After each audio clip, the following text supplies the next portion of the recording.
E aí, pessoal, tudo bem com vocês? Saiu a Dilita hoje, né? Temos coisas para explorar, não faço ideia do que vem, porque eu não me preparei em nada para isso. Mas a gente tem que colocar o set para não morrer à toa lá e ir lá ver o que tem de novo. Gente, hoje eu vou fazer uma homenagem minha aqui ao Van Halen, que faleceu ontem. E eu não tô gravando a minha cara porque, primeiro, eu acabei de acordar, tá cheio de remela, e segundo, talvez eu chore, e vocês não são obrigados a me ver chorando. E eu só quero. Assim, essa homenagem é muito mais sobre mim do que sobre o Van Halen, ou Van Halen, como você quiser chamar.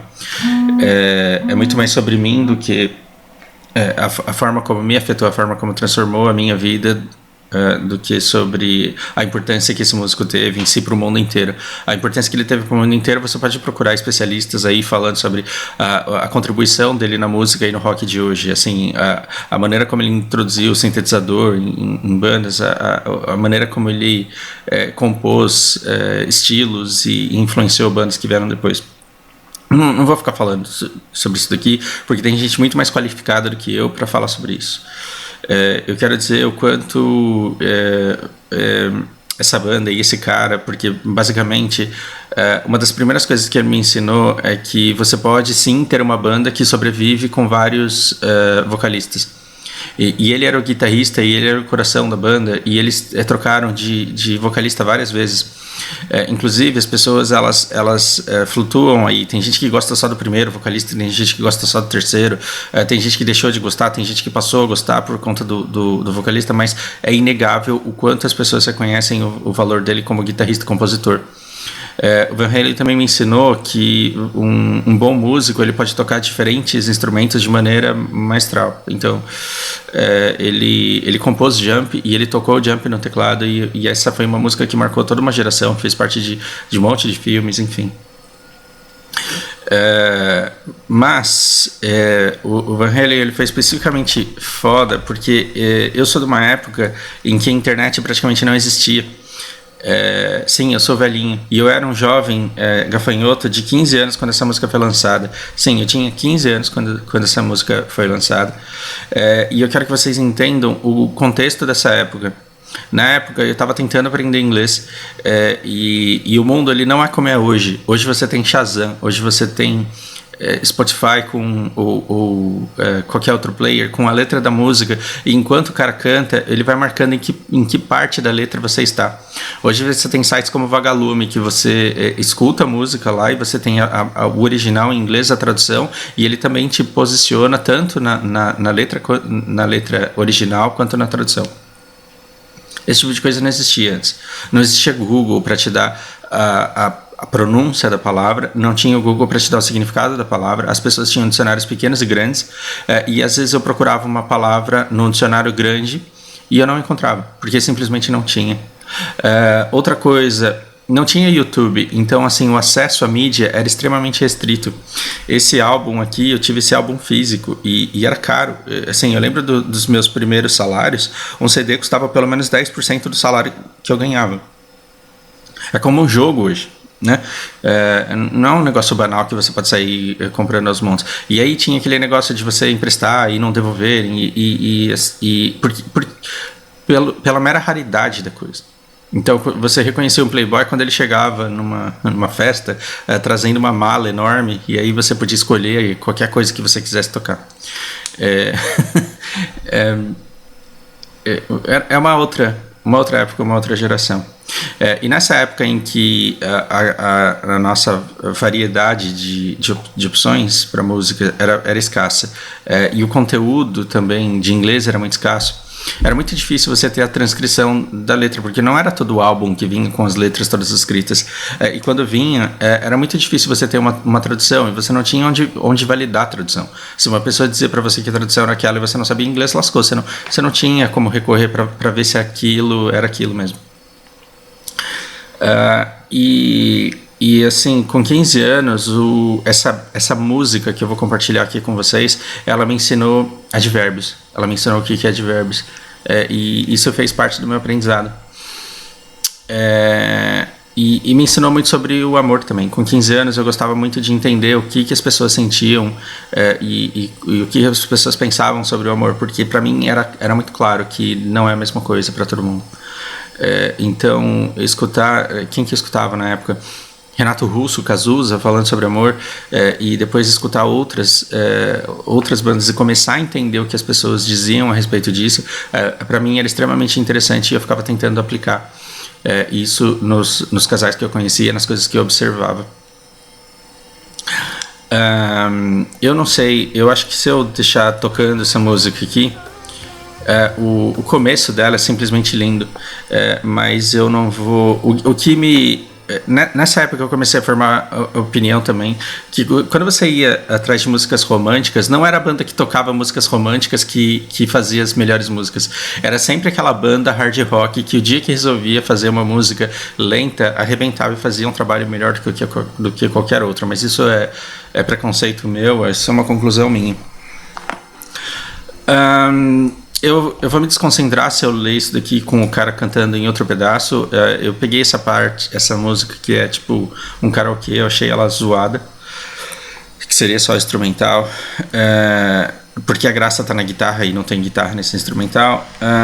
Mas então eu vou fazer meio que uma leitura com pitaco para vocês. Amar alguém naturalmente, e eu descobri que natural é natural, mas que naturally é naturalmente, isso é um advérbio. Porque natural é adjetivo de uma coisa e naturalmente é adjetivo de uma ação. Amar naturalmente. To love somebody faithfully. Eu descobri que faith é fé e que faithfully é fielmente. Então você pega uma palavra que você tem faith é fé, faithful é fiel, porque é uma pessoa que tem... que é confiável, e faithfully, fielmente, confiavelmente. To love somebody equally, amar alguém igualmente, is not enough. Sim, Van Halen me ensinou o significado da palavra enough, que se lê dessa forma e eu aprendi a pronunciar com ele, e enough significa suficiente. Não é suficiente. To love somebody secretly, secret é segredo. E secretly ele forma o advérbio secretamente, que é como você faz alguma coisa. Advérbio é sempre uma característica de uma ação. Amar alguém secretamente e nunca tocar. Never touch. E amar alguém honestamente e sempre confiar. Amar alguém ternamente, o toque terno, não é o suficiente. O amor machuca às vezes, e não é fácil de encontrar. Procurando em todo lugar, você se vira e jura que ele sempre esteve lá. It has always been there, que ele sempre esteve lá. Amar alguém tolamente, fool é tolo, foolish, é o adjetivo do substantivo tolo. Porque fool é uma coisa, é um tolo. Foolish é alguma coisa tola que tem a característica de ser tola, por exemplo, uma frase tola.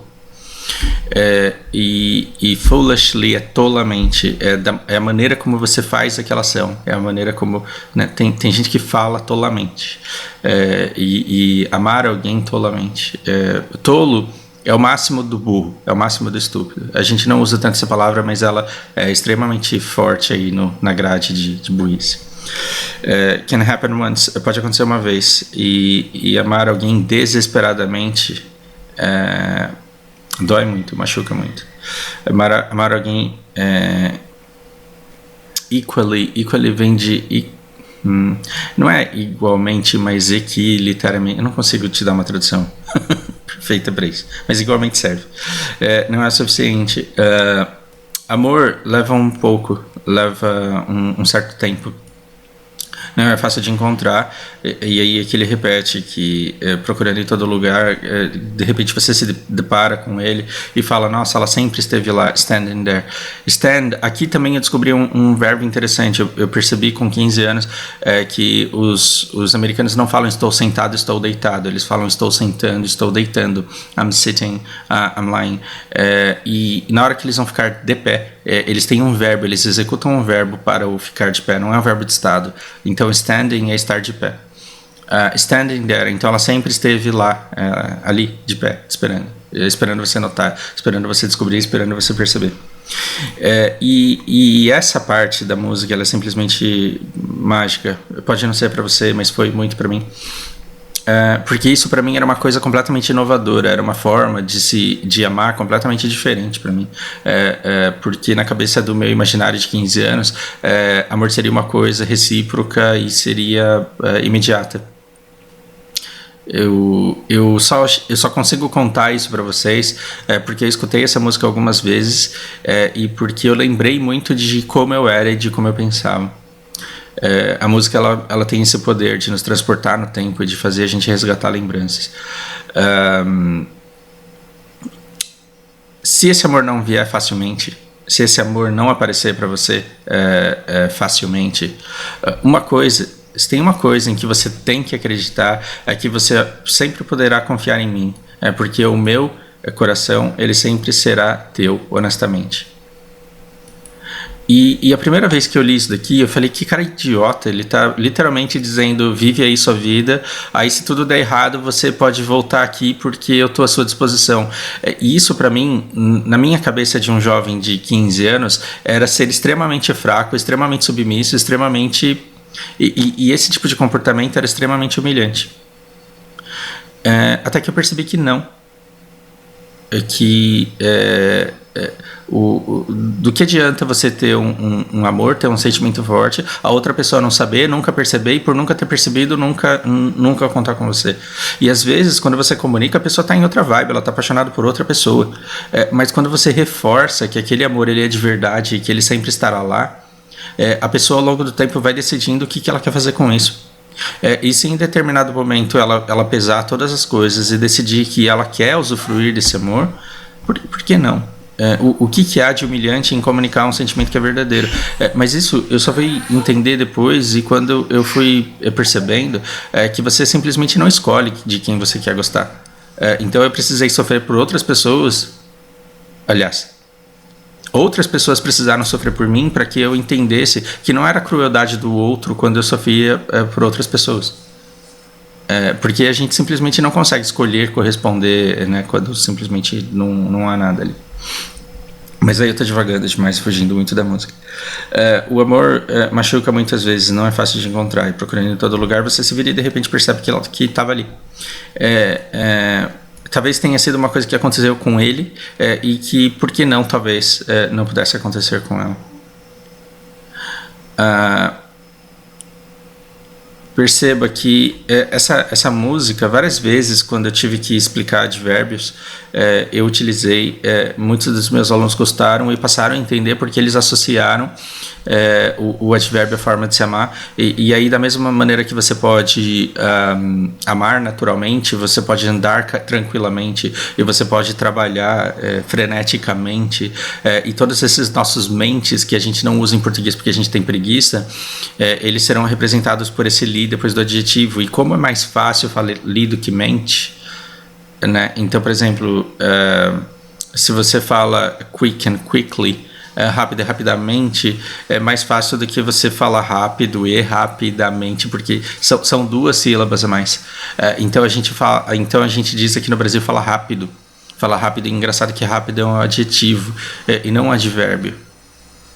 Então a gente prefere falar vai com calma, a gente prefere falar vai com calma e vai com cuidado, do que falar vai calmamente e vá cuidadosamente.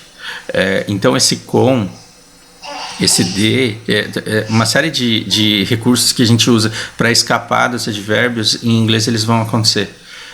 E o que você precisa para aprender esses advérbios? Ter muito contato com eles. E como que você pode ter muito contato com eles? Com uma música dessa, por exemplo. Então tá aqui uma banda um cara praticamente, né? Tudo bem que a banda teve todo esse papel, mas o Van Halen era o coração dessa banda. Ele fez a banda sobreviver à troca de vocalistas, ele criou estilos, inspirou pessoas, e acima de tudo ele conseguiu expressar com sons sentimentos. Quando você pega o solo dele, Eruption, escutem, procurem. Eruption é um solo espetacular, e quando você vê o cara tocando aquilo, você percebe que ele não precisa te dizer nenhuma palavra, porque você consegue entender tudo que ele sente na hora e tudo que ele sentiu quando ele estava compondo aquilo. Sim, muito da comunicação não precisa nem de palavras. A gente estuda um outro idioma para aprender uma série de palavras, só para chegar num ponto da vida em que você consegue se expressar sem elas. Mas para isso você precisa tê-las. Eu eu eu tenho perdido muitos digamos, ídolos, né? Eu tenho perdido, por quê? Porque eu tô ficando velho e porque eu sempre gostei de gente muito mais velha do que eu. Então eu tô numa fase em que as pessoas, os músicos que eu mais admirava, eles estão todos indo embora. E hoje eu já não fico arrasado mais quando isso acontece, porque a gente está indo para um inevitável. Embora ele seja muito jovem, embora ele, sei lá, ele pudesse tocar ainda, ele estava lutando contra um câncer, mas quando eu olho para um cara desse, eu percebo que ele, tal qual Renato Russo, por mais que a sua opinião em relação à banda nessa nossa nova geração ela possa ser negativa, são pessoas que perduram na Terra mesmo muito depois de terem deixado. E o Van Halen, ele com certeza será uma dessas pessoas. Bom, por hora é isso. Vamos lá explorar Odilita. Vamos ver o que eu faço com essa água aqui. Um bom dia para vocês. Grande abraço.